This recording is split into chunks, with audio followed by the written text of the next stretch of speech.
সুপ্রিয় শিক্ষার্থীরা, নিশ্চয়ই তোমরা ভালো আছো। আমি কৃষ্ণ স্যার তোমাদের Kotchandpur secondary girls school online platform থেকে ধন্যবাদ জানাচ্ছি। নিশ্চয়ই তোমরা এই বছরের প্রথম ক্লাসে তোমাদেরকে পাচ্ছি। সে আলোকে আমরা ক্লাসের প্রথম পাঠ্য বিষয় সম্পর্কে আমরা একটু জ্ঞান লাভ করব। তো সে সাপেক্ষে আমরা ষষ্ঠ শ্রেণীতে আমরা বীজগণিতের রাশি, সেখানে ছোট ছোট যোগ বিয়োগ গুণ ভাগ সম্পর্কে আমরা জেনেছি।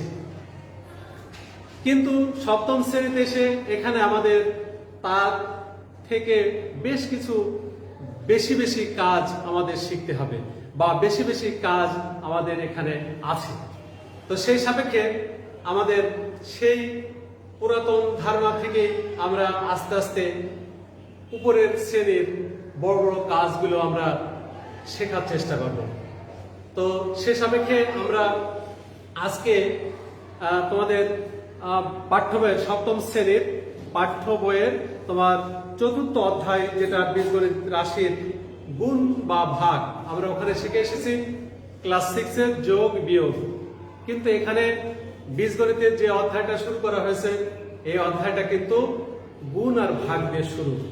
তো সেখানে আমরা গুণ আর ভাগ বীজগণিতের যে কিভাবে করতে হয় সে সম্পর্কে আমরা আজকে প্রাথমিক আলোচনা করব।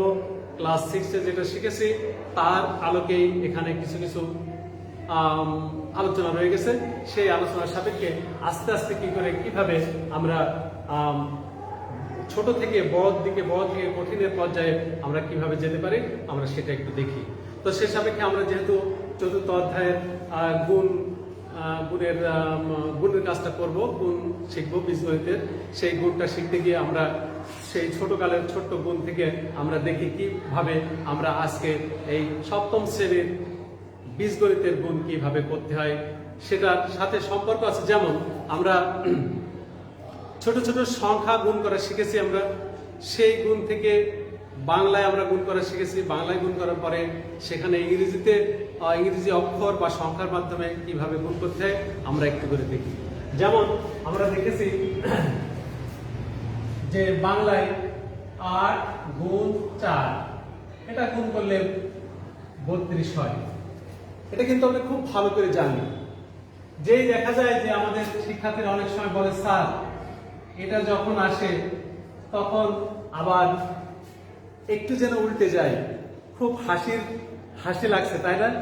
এটা শুনে যে আমি যে শিক্ষার্থী 8 এর সাথে 4 গুণ করে 32 বলতে পারে, আবার সে যখন ইংরেজিতে অঙ্কটা করতে যাচ্ছে তখন তার জন্য বলে, স্যার অঙ্কটা যেন গুলিয়ে যায় আমার। তো সে সাপেক্ষে আমরা যদি এই ধারণা যদি ভুলে যাই, তাহলে এই ধারণা আমরা কিন্তু কাজ করতে পারবো না। তাই এর সাথে এই জিনিসটাই আমাদের বীজগণিতে আছে, তার সাথে আছে কি অক্ষরের সমাহার বা চলকের সমাহার।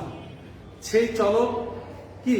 চলক বীজগণিতের যে চলকগুলো ব্যবহার করা হয় সেটা ইংরেজি যে আমরা অক্ষরগুলো পড়ি, ABC, XYZ, MNOP ইত্যাদি ইত্যাদি। তো এইসব অক্ষরগুলোর গুণ আমরা শিখব। এটা সম্পর্কে যেহেতু আমরা জানি, এটা আমাদের অবশ্যই আছে, সেই সাপেক্ষে আমাদের এখন চলক বা অজানা রাশি বা অক্ষরের গুণটা কিভাবে করতে হয় আমরা একটু দেখি। সেটা খুব সোজা। সেই সোজাটা যেমন x একটা অজানা রাশি বা অজানা একটা চলক বা একটা অক্ষর, এর সাথে আমি গুণ করব আর একটা x। তাহলে এই x এর সাথে x এর গুণ করতে গেলে আমরা ক্লাস 6 এ শিখেছি, সেই শেখাটার থেকে এখন সম্প্রসারণ করে আরেকটু বড় আকারে শিখবো। আমরা ছোট থেকে শিখি। এর যেটা বলা হয়, এর যেটা সূচক বা পাওয়ার, এক কথায় বলা হয় গুণের সূচক বিধি, যেটাকে বলা হয়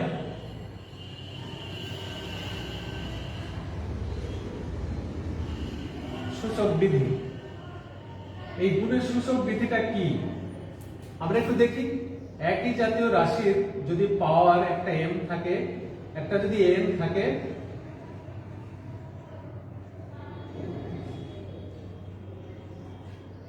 তাহলে যে সূত্রটা আমাদের তৈরি হয়েছে বা সূত্র তৈরি করেছে বিজ্ঞানীরা সেটা হলো এভাবে। অর্থাৎ একই জাতীয় রাশি বা চলকের যদি পাওয়ার আলাদা থাকে, সেই একটা চলক নিচে ভূমি হিসাবে থেকে যাবে আর তাদের পাওয়ারগুলো পরস্পর যোগ হয়ে যাবে। এটাকে বলা হয় গুণের সূচক বিধি, বা বলা যায় আরেক রকমের বলতে, এটা বইতে আছে তোমাদের, আরেক রকম বলতে পারি যে গুণের বেলায় যে সূত্রটা, এটা পাওয়ারে এই পাওয়ারের সাথে কি সম্পর্ক, সেই পাওয়ারের সম্পর্ক ঠিক এরকম। তো এটা যদি এটা হয় তাহলে এখানে দেখো, আমরা এখানে এর পাওয়ার আছে মনে মনে একটা 1, এর পাওয়ার আছে মনে মনে একটা 1, তাহলে x এর পাওয়ার 1 plus 1 is equal to x এর পাওয়ার যোগ করলে 2 হয়। এখানে যেমন অজানা অক্ষর ছিল, এটা যোগ করা সম্ভব নয়, কিন্তু যখন আমাদের সংখ্যা চলে আসছে অবশ্যই আমরা সেটা যোগ করতে পারবো। ঠিক এমনি ভাবে আমরা যদি আরেকটু বড় পরিসর যাই, যেমন x এর পাওয়ার এখানে আছে 5 গুণ x এর পাওয়ার আছে 6, তাহলে কি হবে, একই রকম করে আমরা লিখতে পারি 1 plus 5 plus 6 is equal to x এর পাওয়ার 11। তাহলে আমরা গুণ, যদি এটা দুটো বলে নয়, যদি আরো রাশি থাকে এর ভিতরে, তাহলে সেখানে আমরা কি হতে পারে দেখি, আরেকটা দেখি আমরা যাই। x এর পাওয়ার এখানে আছে 2, x এর পাওয়ার এখানে আছে 5, এখানে x এর পাওয়ার আছে 3। এই বেলায় তাহলে কি হবে স্যার? হ্যাঁ, একই পদ্ধতিতে আমরা এই গুণটাও করতে পারবো। যেমন x এর থেকে গেল, তার পাওয়ার আছে 2, তার পাওয়ার আছে 5, তার পাওয়ার আছে 3, তাহলে 5 আর 3 8 আর 2 10। তাহলে এরকম একাধিক, একের অধিক যদি একই জাতীয় রাশি থাকে, অবশ্যই আমরা পাওয়ারগুলো বা পাওয়ার বা শক্তিগুলো অবশ্যই আমরা যোগ করে দেব। এই হলো আমাদের এখানকার মূল সূত্র বা মূল কথা। এই কথাগুলো যদি তুমি মনে রাখতে পারো, তাহলে অবশ্যই আমরা এই প্রশ্নমালার অঙ্ক সুন্দর করে সমাধান করতে পারবো। তার আগে গেল আমাদের এখানে সংখ্যা, গেল সংখ্যা দিয়ে গুণফল শিখলাম হলো অক্ষর দিয়ে গুণফল শিখলাম। এবার আর একটা জিনিস আমাদের এখানে বেশি করে কাজে লাগবে, যেটা আমরা হর হামেশাই সবাই ভুল করে থাকি। আর একটু দেখি, যেমন আমরা এই প্লাসের সাথে যদি কিনা একটা প্লাসের গুণ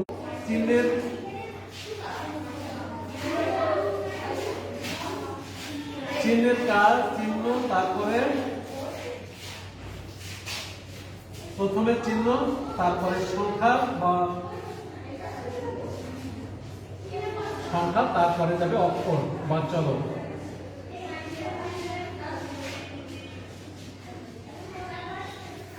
তাহলে চিহ্নের ফাংশনটা আগে আসবে, তারপরে সংখ্যা ফাংশন, তারপরে আসবে অক্ষর বা চলকের কাজ।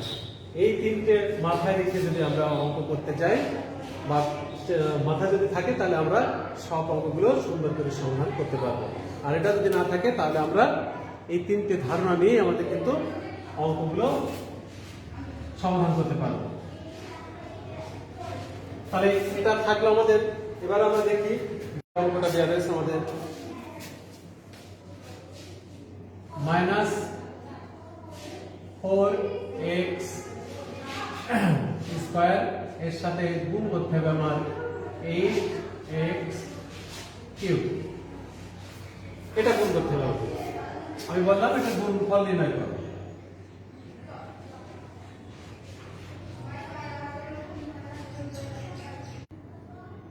যে -4x স্কয়ার এটা থাকলো, তারপরে আমরা গুণ চিহ্ন দিলাম 8x কিউব। এটা ব্র্যাকেটে দিয়ে দিতে পারি আমি, মাইনাস থাকলে যে ব্র্যাকেট দিতে হবে তা নয়, প্লাস থাকলে আমরা ব্র্যাকেট দিতে পারি, এটা আমাদের সুবিধা আছে। তো যাক, এটা আমরা কি করব, আমরা চিহ্নের কাজটা প্রথমে করব। এর আছে কি চিহ্ন, মাইনাস, আর এর আছে কি চিহ্ন, প্লাস। তাহলে এই মাইনাস আর প্লাস গুণ করলে আমরা একটু আগে শিখলাম মাইনাস প্লাস, এটা গুণ করলে পেলাম মাইনাস। সেই মাইনাসটা আমি আগে বসিয়ে দিলাম, দিয়ে এবার কি করব, সংখ্যার কাজ করব, 8 গুণ 4।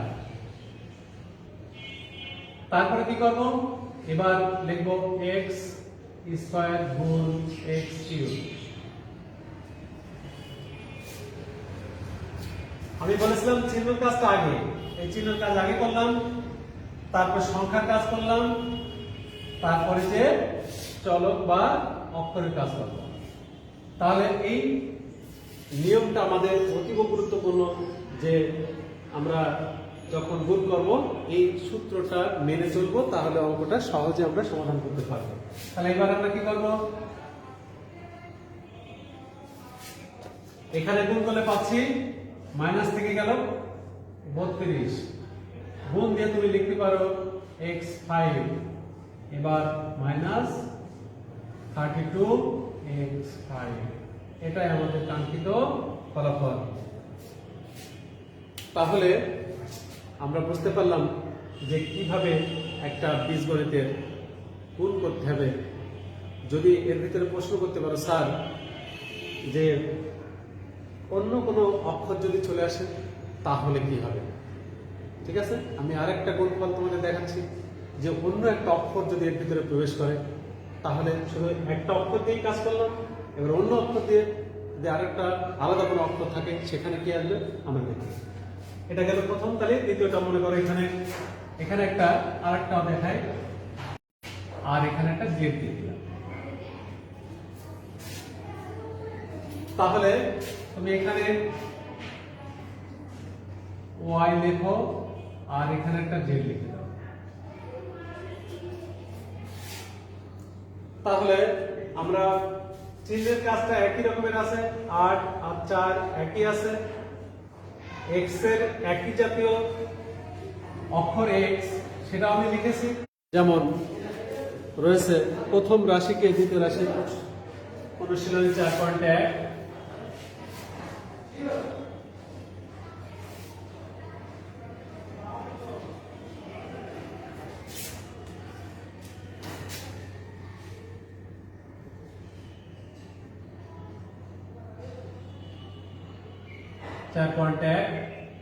বলা হচ্ছে প্রথম রাশিকে দ্বিতীয় রাশি দ্বারা গুণ করো।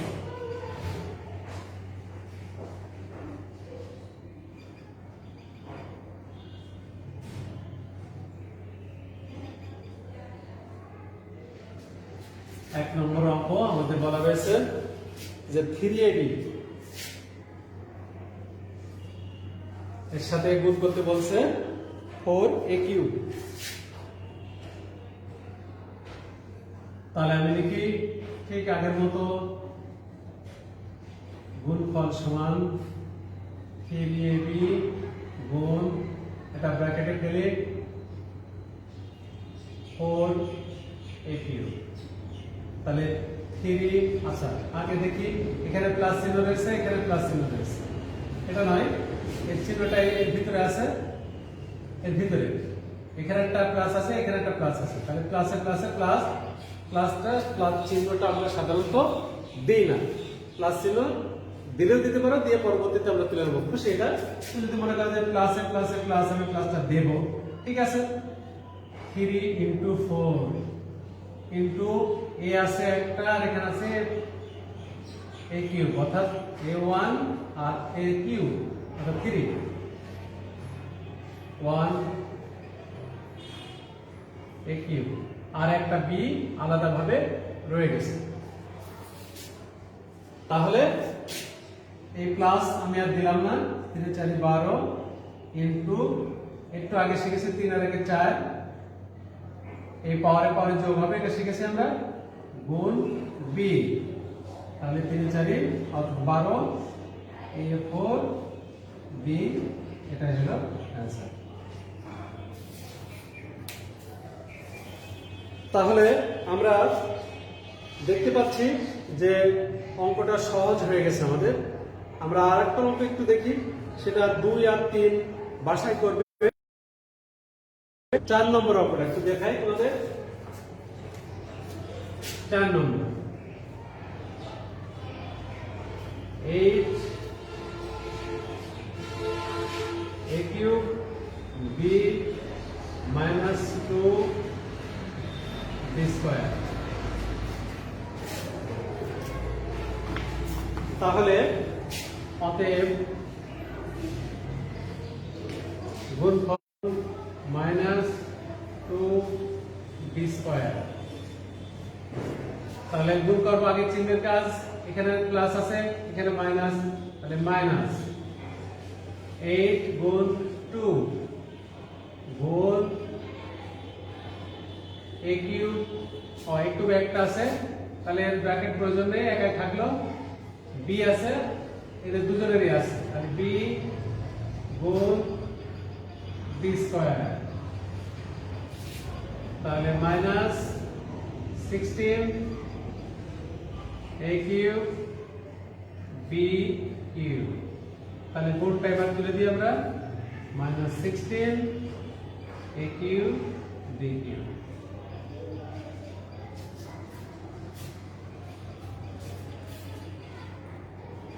সুপ্রিয় শিক্ষার্থীরা, যদি কোনো প্রশ্ন থেকে থাকে অবশ্যই আমার ক্লাসে অর্থাৎ অনলাইনে তোমরা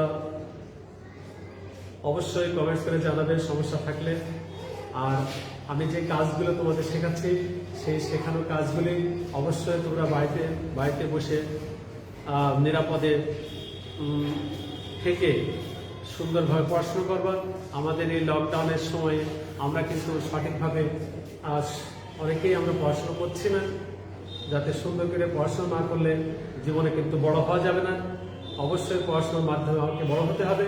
তো সেই আলোকে তোমরা আমি যে কাজগুলো দিচ্ছি এই কাজগুলো অবশ্যই বাসায় স্টাডি করবে। আর বাসায় স্টাডি করলেই আমরা আস্তে আস্তে যে দুর্ভেদ্য অঙ্কগুলো আমরা কিন্তু সহজে সমাধান করতে পারবো। তো সেই আলোকে আজকে তোমাদের বাড়ির কাজ দিচ্ছি হলো 5 থেকে 8 পর্যন্ত।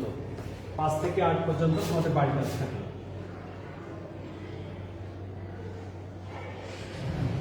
বাড়ির কাজ 5 থেকে 8 পর্যন্ত।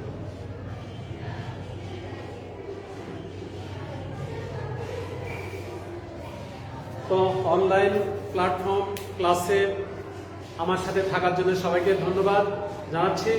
আর আগামীতে তোমাদের যে সময়ে আবার ক্লাস হয় তোমাদের সাথে ক্লাসে দেখা হবে।